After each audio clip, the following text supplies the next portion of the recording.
Hi, I'm NASA Kennedy's Carla Cook, and I'm outside KSC taking you inside KSC.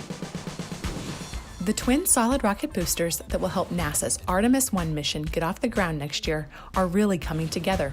Teams with Exploration Ground Systems and contractor Jacobs have started stacking both of the 5-segment boosters on top of the base of the mobile launcher inside Kennedy's historic vehicle assembly building.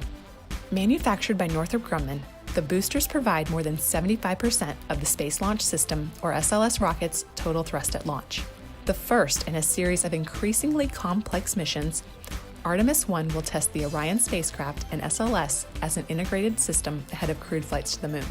Under the Artemis program, NASA will land the first woman and the next man on the moon by 2024. NASA and SpaceX are gearing up for the company's 21st commercial resupply services mission to the International Space Station. The SpaceX CRS-21 mission will deliver more than 3 tons of science investigations, supplies, and equipment to the orbiting laboratory. This mission marks many unique firsts, including the first launch for SpaceX under NASA's CRS-2 contract, the first flight of the upgraded Cargo Dragon spacecraft, an Atlantic Ocean splashdown, autonomous docking, and many more.